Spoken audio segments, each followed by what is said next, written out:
لله وحده والصلاة والسلام على من لا نبي بعده أما بعد فأعوذ بالله من الشيطان الرجيم بسم الله الرحمن الرحيم ثاني اثنين إذ هما في الغار إذ يقول لصاحبه لا تحزن إن الله معنا صدق الله العظيم وقال النبي صلى الله عليه وسلم لو كنت متخذا خليلا غير ربي لاتخذت أبا بكر خليلا او كما قال علیہ الصلاۃ والسلام سرکار کا دربار نہیں دیکھ رہے کیا؟ سرکار کا دربار نہیں دیکھ رہے کیا؟ دربار میں دو یار نہیں دیکھ رہے کیا؟ تم دنیا کے سبھی معیار تو دیکھ رہے ہو، اللہ کا معیار نہیں دیکھ رہے کیا؟ کہتے ہیں کہ قرآن میں ابو بکر کہاں ہے؟ کہتے ہیں کہ قرآن میں ابو بکر کہاں ہے؟ تم آیت فی الغار نہیں دیکھ رہے کیا؟ محترم و معزز و مکرم حضرات علماء کرام اور مسند انصاف پر جلوہ افروز مصطفین اعظام، السلام علیکم ورحمۃ اللہ وبرکاتہ۔ آج میں آپ حضرات کے سامنے جس شخصیت کا تذکرہ کرنے لگا ہوں وہ صرف ایک صحابی ہی نہیں، وہ ایمان کی کسوٹی، یقین کا معیار اور وفا کی آخری حد ہے۔ وہ ہے صدیق اکبر رضی اللہ تعالی عنہ۔ صدیق اکبر رضی اللہ تعالی عنہ کی عظمت کا پہلا اور سب سے روشن ثبوت قرآن مجید ہے۔ اللہ رب العزت قرآن مجید کے اندر ارشاد فرماتے ہیں اِذْ يَقُولُ لِصَاحِبِهِ لَا تَحْزَنْ إِنَّ اللَّهَ مَعَنَا۔ یہ لفظ صاحبی صدیق کے لیے ایسا تاج ہے جو قیامت تک کسی اور کے سر پر نہیں رکھا جائے گا۔ غار شور کے اندر اگر سکون اترا تو صدیق کے یقین کے سبب، اگر نصرت آئی تو صدیق کے معیت کے صدقے۔ پھر قرآن اعلان کرتا ہے وَالسَّابِقُونَ الْأَوَّلُونَ، تاریخ گواہ ہے کہ اسلام میں سب سے پہلے ایمان لانے والے کا نام ابو بکر ہے۔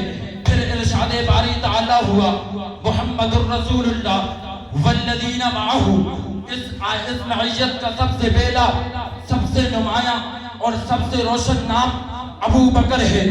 صحیح بخاری کے اندر پیارے آقا فرماتے ہیں صدیق کی شان بیان کرتے ہوئے لو کنت متخذا خلیلا غیر ربی لاتخذت ابا بکر خلیلا۔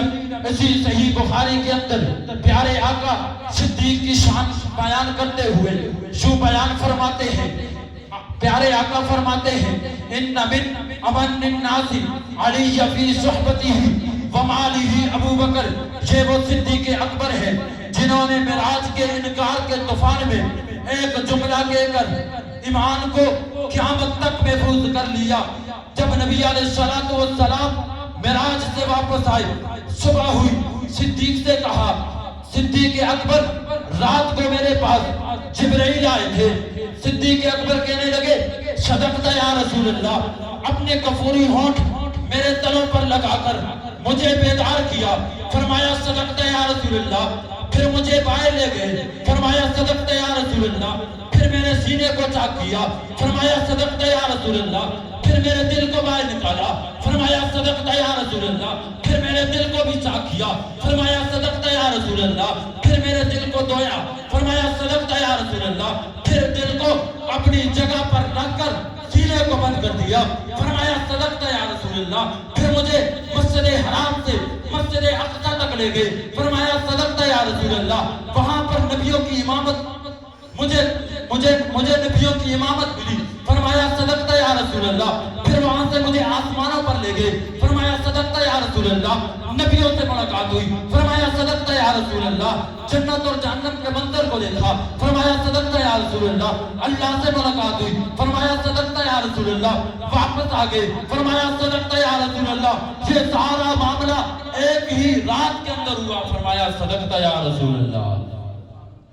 سامعین محترم, صدیق اکبر رضی اللہ تعالیٰ عنہ کو مکمل دیکھنا تو صرف غار ہی بھی نہیں بلکہ امت کے سب سے بڑے امتحان میں دیکھو. نبی علیہ السلام کے وصال کے بعد جب دل ٹوٹے جا رہے تھے, قدم لرز رہے تھے, تو اس وقت صدیق اٹھے, قرآن پڑھا اور امت کو سنبھال لیا. یہی وہ صدیق اکبر ہے جن کے بارے میں پیارے آقا فرماتے ہیں صدو کل خوفت فی ھذا المسجد الا خوفت ابی بکر. یہی وہ صدیق اکبر ہے جن کے بارے میں جامع ترمذی کے اندر اعلان ہوا ابو بکر فی الجنہ. ارے بابا, اس دور کے اندر جن کو غار کے اندر صدیق نظر نہیں آئے, آج ان کو مزار کے اندر بھی صدیق نظر نہیں آتے. اس دور کے اندر جن کو جال کے پیچھے صدیق نظر نہیں آئے, آج ان کو جالی کے پیچھے بھی صدیق نظر نہیں آ رہے. سامعین محترم, یہی وہ صدیق اکبر ہیں جنہوں نے اسلام کا پرچم پوری دنیا کے اندر لہرایا.